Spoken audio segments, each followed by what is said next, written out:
Page number 48. Some experiments on absorption and conduction of water in the plants. You have known about absorption and conduction.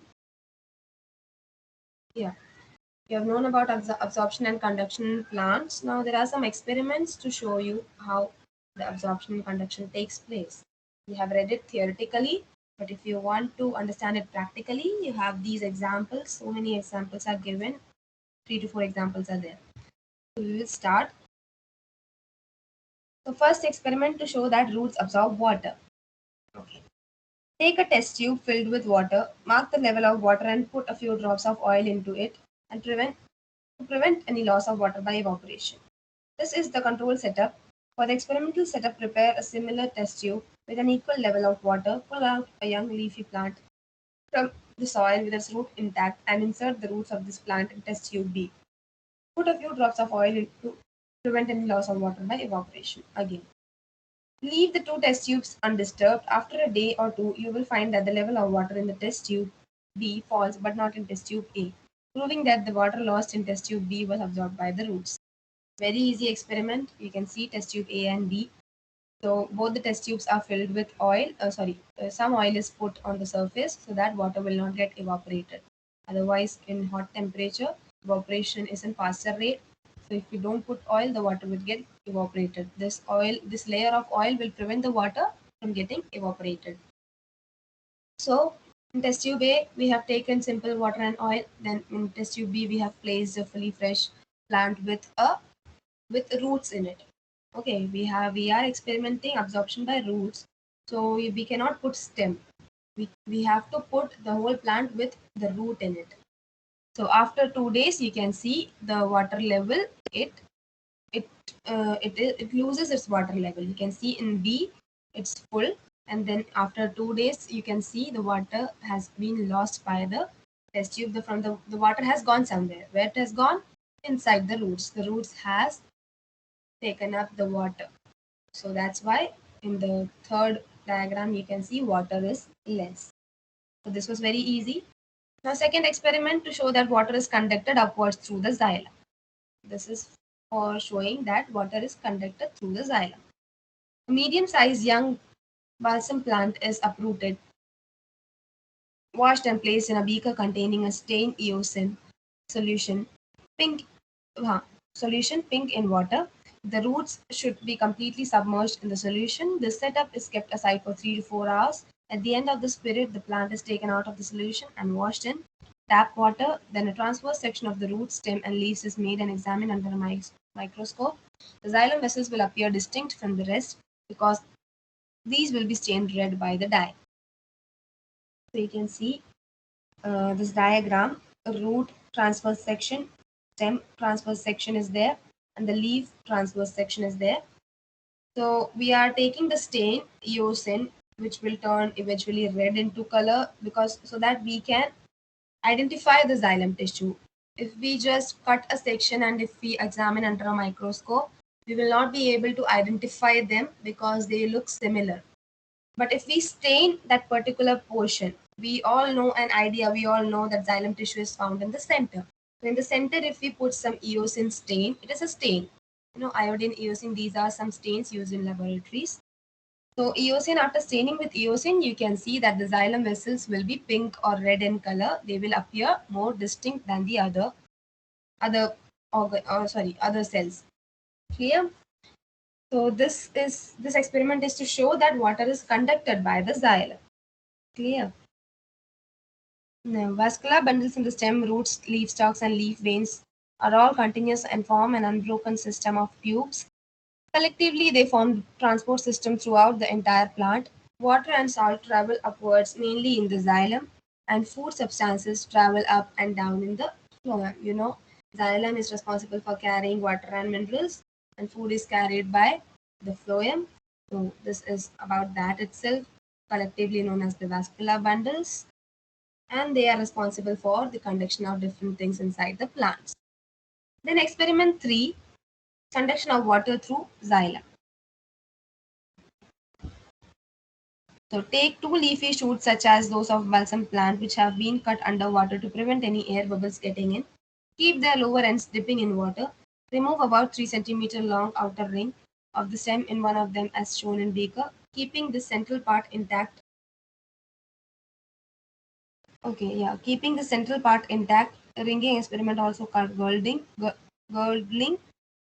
In the other beaker B, remove an equal length of the central part, xylem, after incising the stem for full thickness and keeping the peripheral part intact. The shoots are then fixed to stands and are allowed to remain for about 2 days with their lower ends immersed in water.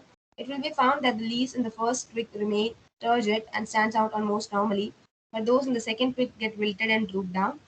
The experiment proves that the water is conducted upwards to a plant through the deeper part, that is xylem.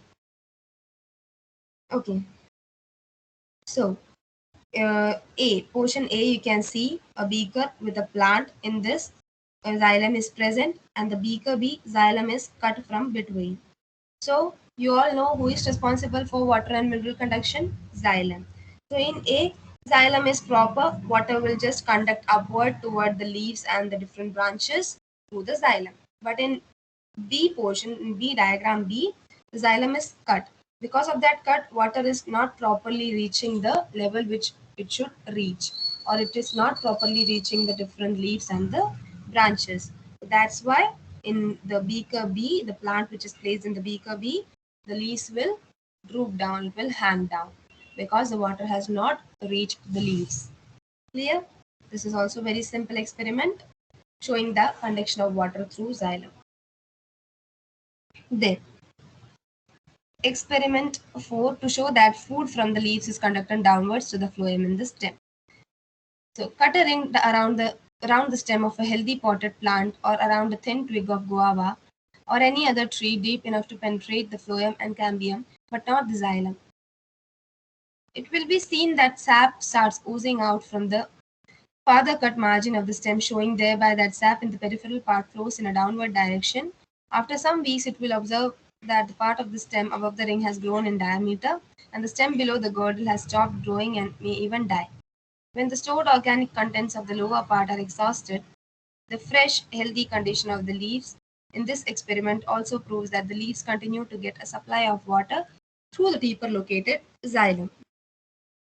You can see the xylem is cut from between. You can see accumulated food here. Okay, start, end. When we cut the xylem, when we cut this portion, you can see food is accumulated here. After some days, it will regrow. It will again take its place. And we cut, if we cut a stem, so we can see some sap flowing down. So that shows that the food is from the leaves, food flows downwards to the phloem. Clear? Is this much clear? Yes, ma'am. Okay.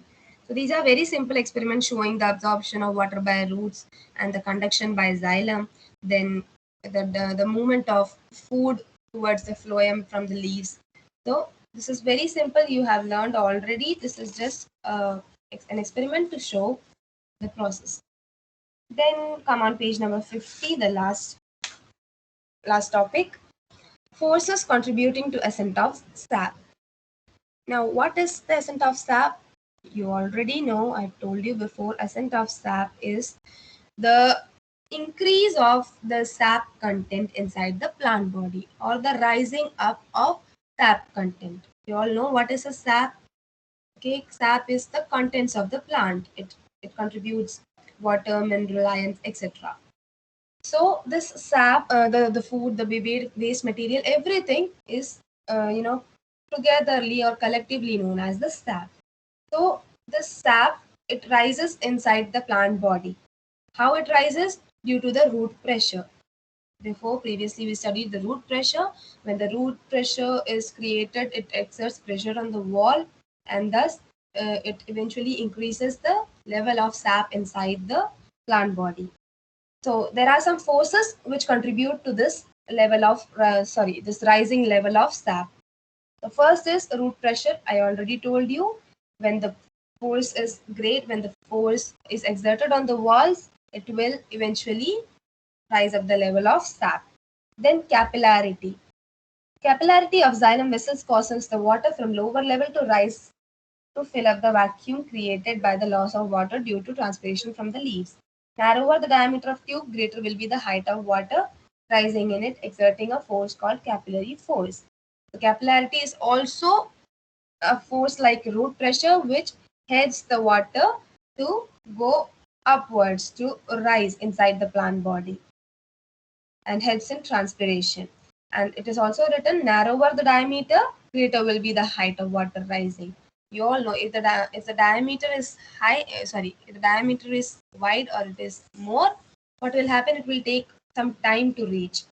But if it is very narrow, if the capillary tube is very narrow, then the height of water rising will increase eventually, and this force is known as capillary force. Then transpirational pull. As the water is lost from the leaf surface by transpiration, more water molecules are pulled up due to the tendency of water molecules to remain joined, cohesion, and thus to produce a continuous column of water through the stem. These are all very similar to each other. Transpirational pull is also the when during transpiration when the water is released out, a pull is created, right? When this water is released out through the leaves, a force is generated there. I told you before also. A force is generated which is exerted into the phloem and the xylem, the adjoining cells. Clear? So this transpirational pull also acts here. Then adhesion. It causes the water to stick to the surface of cell, thus drawing more water molecules from below than the leaf cells lose water during transpiration. This pulling force provided by the leaves is especially important in tall trees such as pines which do not have enough root pressure. So adhesion is the ability of water to stick. Adhesion means sticking, ability of sticking. So the water sticks to the surface of leaves, and when transpiration occurs, especially in tall trees, root pressure is less. Okay, they are tall. The root pressure which is generated downwards will not reach the above leaves and the branches. So there, this transpirational pull and this adhesion of waters, these forces act there. Is this much clear? Yes, Okay. Then downward movement of sap is relatively simple. The food manufactured in the leaves is dissolved in water and it flows down mainly on account of the force of gravity. Now, the downward movement of sap is basically due to the gravity. When we just had a look on this example on this last experiment 4, when we put a cut on the stem, we can see all the sap coming downwards. This is a force of gravity acting here. Then this box we will read water up and up molecule by molecule. All the water inside the coconuts comes from the ground. As one molecule of water evaporates from the leaves during transpiration, another molecule rises to fill its place, and this goes on in succession throughout the tall stem, right from the roots. The secret lies in the force of cohesion. Cohesion is the molecular attraction by which the particles of the body are united throughout the mass. Now you know that when water is absorbed by the roots, similarly, water is thrown out from the leaves when transpiration occurs. So this is maintaining, transpiration. The first importance was maintaining the sap concentration. So how it is maintaining? When it is taking water from the roots, it is absorbing. Similarly, on the same time, it is throwing water out from the leaves. Transpiration is occurring. So the sap concentration inside is maintained. It is balanced. Okay. There is no loss of water and there is no more water coming inside. The sap is maintained. Then, can you guess from where the sweet taste of the coconut milk comes? Now, this you have to guess from where the sweet taste of the coconut milk comes. It is because of the food produced inside. The food is transferred in the form of sucrose, right? Sugar, starch, sucrose, these are sweetening agents. So, from there, the sweetened taste will come. So, this chapter is over. Now we will do the review questions, multiple choice type. Before that, if you have any doubt, you can ask. Any doubts in any topic? Shall I repeat any topic? no doubt, ma'am. Okay, I hope you understood the chapter and these experiments were a piece of cake during this chapter because these experiments were very easy to understand also, and I think you must have understood the concept of root pressure and osmosis and the conduction of water through xylem and the conduction through phloem. Everything was shown with the help of these diagrams, the experiments. So now let us move forward with the question answers. Review questions on page number 51. Multiple choice type. So the first one, absorption of water by the plant cells by surface attraction is called. It's imbibition. Option C, imbibition. You all know imbibition on page number 47 is the passive absorption. That means it will not require any energy. So because it is absorbed from the surface itself, it is not requiring any energy. If it is absorbed from inside or outside the plant body, it will require some amount of energy. So here, absorption of water by plant cell from surface is known as imbibition. Option C. Then second, a plant cell placed in a certain solution got plasmolysed. What was the kind of solution? So plasmolysis happens mostly in hypertonic solution. So the option is hypertonic salt solution. Then third one, the state of a cell in which the cell wall is rigid and stretched by the increase in volume due to the absorption of water is called. Okay, the cell becomes rigid due to the absorption of water. So turgidity leads to rigidity. So the option answer is option B, turgidity. Fourth one, which of the following is a characteristic not related with the suitability of the roots for absorbing water? Tremendous surface area, contains cell sap at higher concentration than the surrounding soil water, root hairs have thin cell walls, grow downward into the soil. So which one of the following is characteristic not related with the suitability of the roots for absorbing water? The tremendous surface area, it it is a reason to absorb water. Cell sap higher than the surrounding water, this is also a reason. Then root hairs have thin cell wall, this is also a reason. Then grow downward into the soil, this is not the reason. So option D.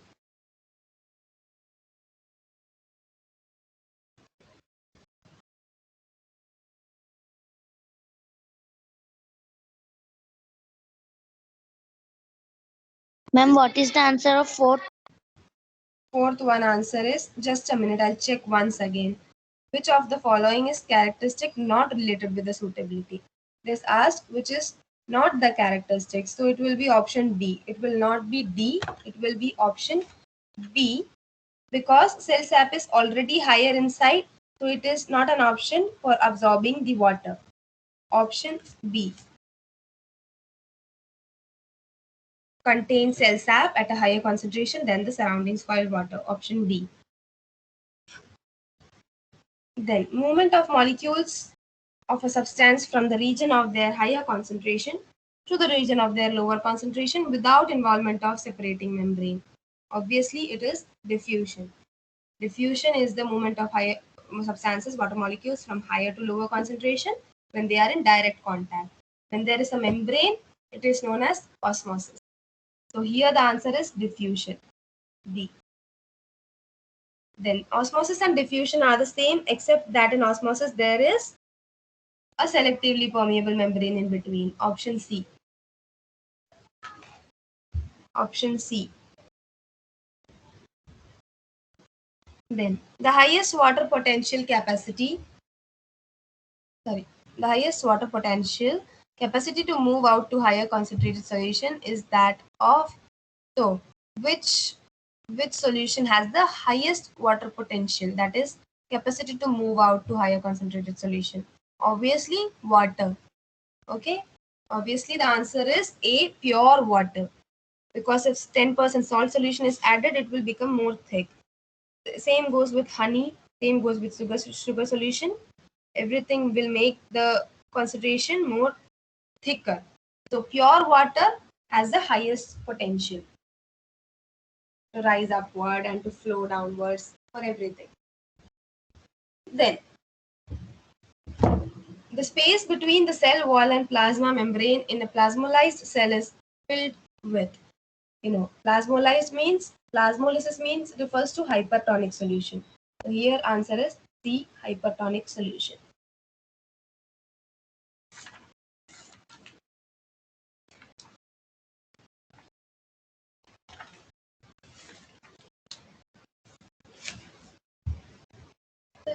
Then what is responsible for guttation?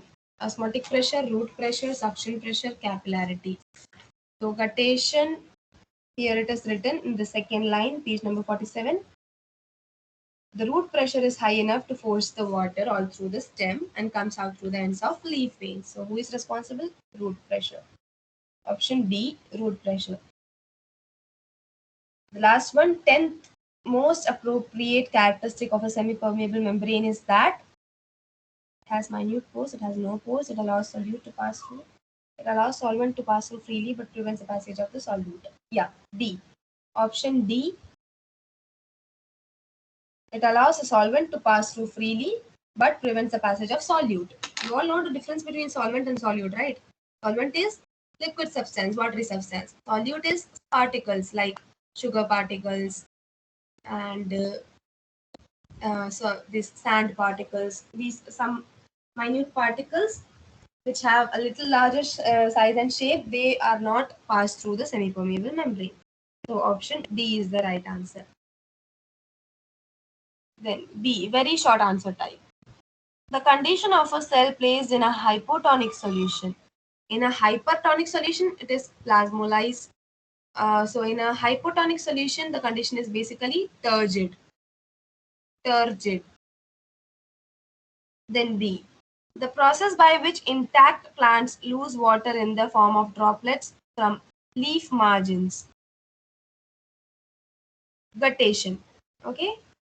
Plants lose water in the form of droplets in the leaf margins. In guttation, we read, you can see this water appears as tiny drops along the margins of tip of the leaf. So the answer is guttation. Then C. The process by which water enters root hairs. So how this root pressure, root hair, water is entering, who is responsible, which process is responsible? Osmosis. Because of the osmosis of osmosis between the cell to cell, this root pressure is created, water is absorbed by the roots. Then D. The tissue concerned with upward conduction of water in plants. It's xylem. Xylem. Then, the term for the inward movement of solvent molecules through the plasma membrane of a cell. Inward movement of solvent. When the solvent is moving inward into a cell. So, the process there is known as, this is basically osmosis, but that particular name given to inward movement is endosmosis. And similarly, if it was going outwards, it will lead the shrinking of cell, that will be exosmosis. Here the answer is endosmosis. E. Answer E. E. The answer is endosmosis.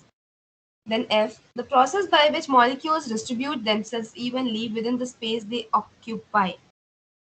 So, what is the process where the molecules are distributed evenly? The process of diffusion. Okay, because there is no semi-permeable membrane acting in between. There is a direct contact.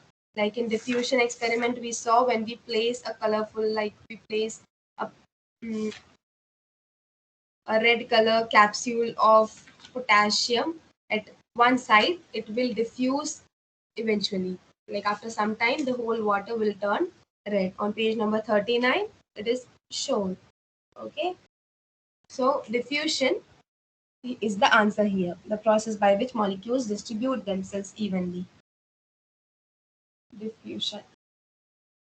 Then, the pressure which is responsible for the movement of water molecules across the cortical cells of the root. Which pressure is responsible for the movement of water molecules from the roots? Obviously, the root pressure, which is generated in the roots. Root pressure. Then, give the equivalent terms for the following: pressure exerted by the cell contents on the cell wall.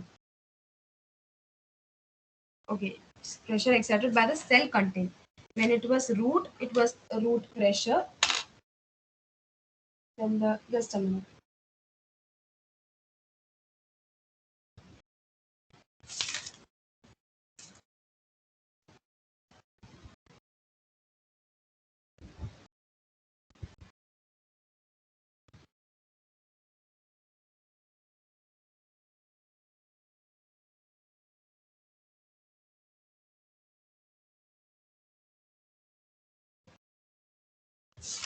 Okay. So the pressure exerted by the cell contents on the cell wall is, we have studied about turgidity, right? So this turgidity is caused due to the root pressure. The turgor movement causes the cells to swell up. So here the pressure exerted is the turgor pressure. Turgor, turgor pressure. Write it down. Turgor pressure.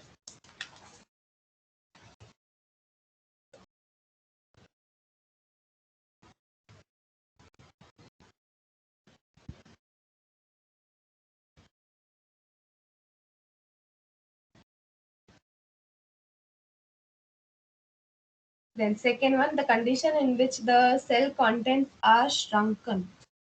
So the opposite of turgidity. Turgidity swells up the cell. The condition which cell get shrunken is flaccidity.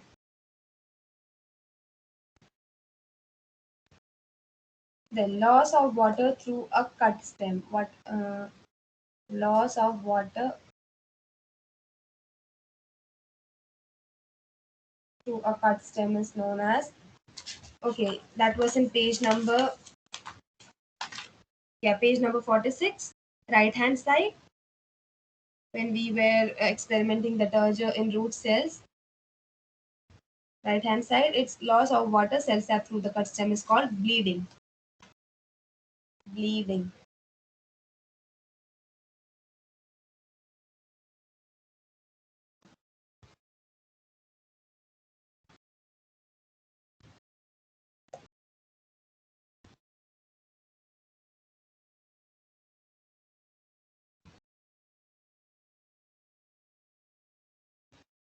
Okay. Complete the following statements. Hypotonic solution is one in which the solution kept outside the cell has dashed solute concentration than inside the cell. So usually in hypotonic solution, the concentration inside the cell, sorry, outside the cell has more concentration, more solute concentration, or you can say higher solute concentration. You can write more or higher solute concentration. Active transport is one in which the ions outside the roots move in by utilizing energy, because only in active transport energy is needed, passive transport energy is not needed.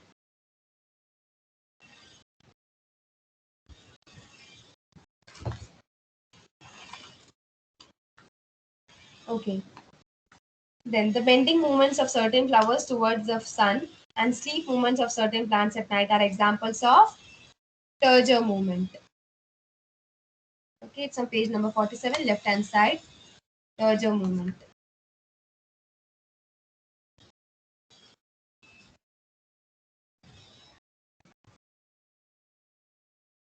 Then fill in the blanks. When placed in a more concentrated solution, the cell contents will, what will happen when placed in a more concentrated solution? What will happen? Can anybody answer? Shrink. Yes, the cell contents will shrink. Why?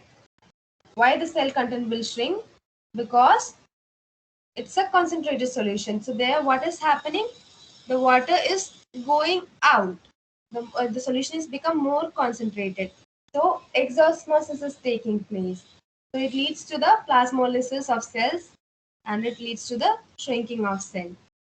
Then the pressure by which the dash molecules tends to cross the semi-permeable membrane is called osmotic pressure. The pressure by which the water molecules. Oh, sorry.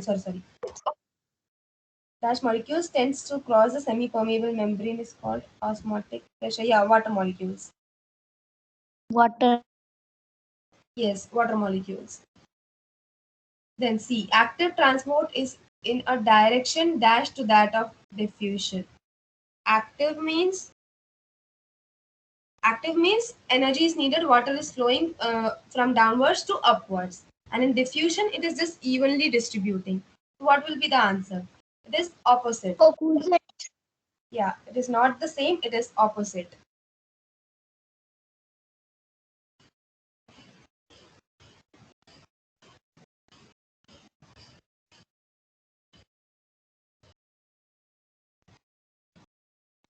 Okay, match the following. Xylem will be matched with upward flow of water.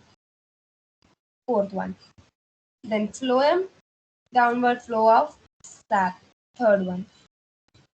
Then cell membrane, it is semi-permeable. First one. Root pressure, guttation. Cell wall, permeable.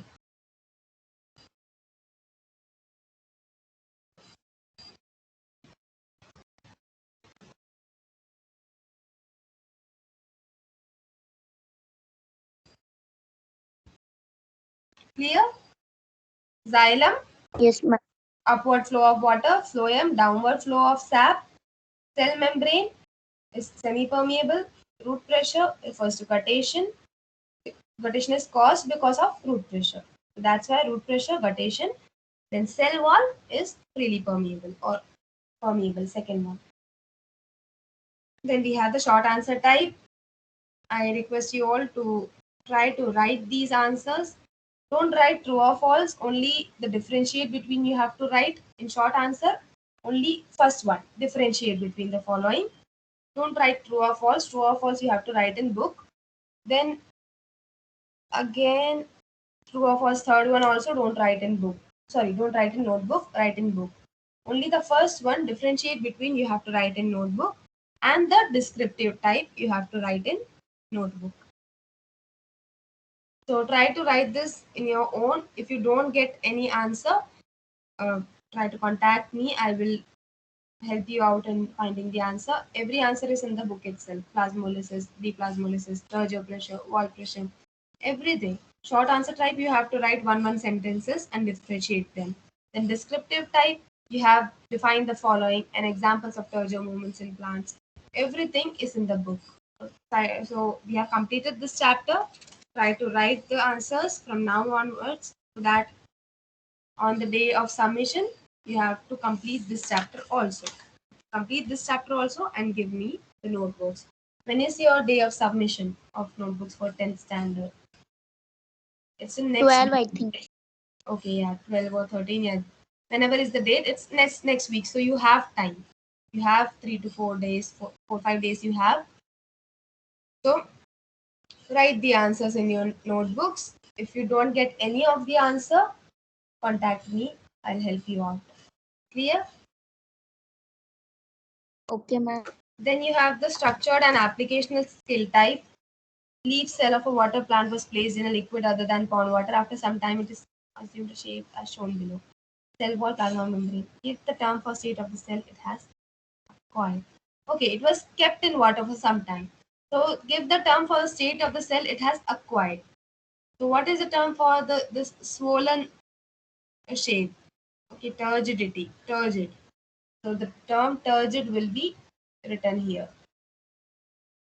Name the structure which acts as a selectively permeable membrane. Which is the selectively permeable membrane here?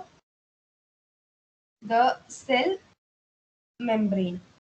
The cell membrane or the plasma membrane. Same thing.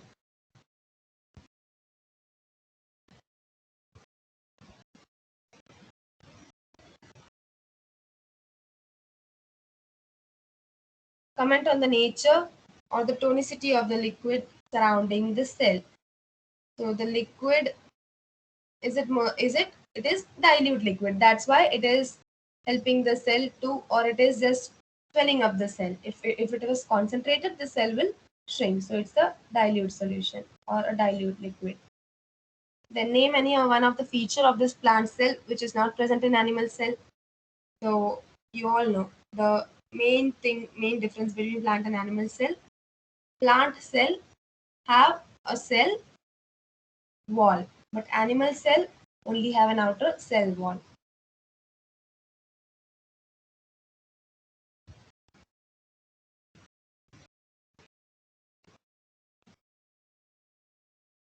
Redraw the space provided the diagram of the cell if it is soon placed in an ordinary water for some time.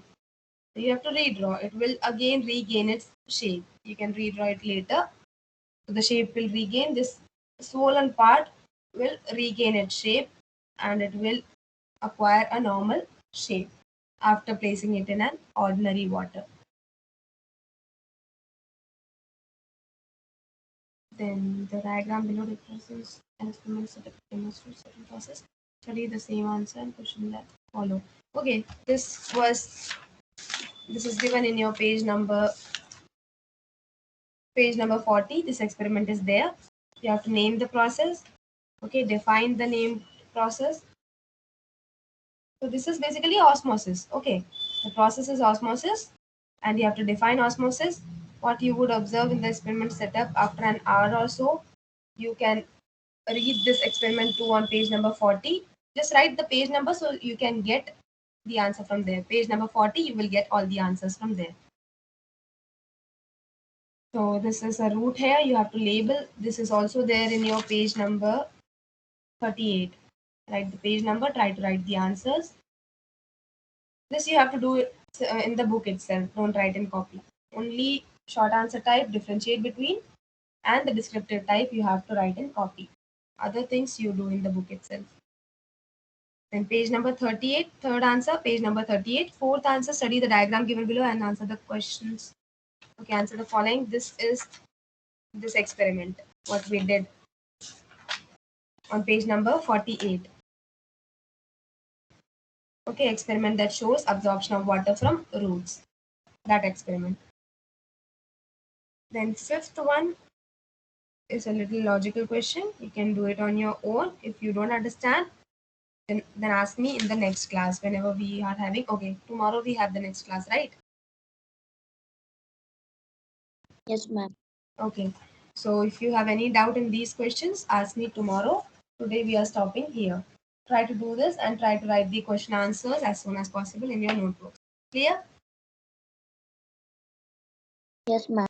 Okay, fine. We are stopping.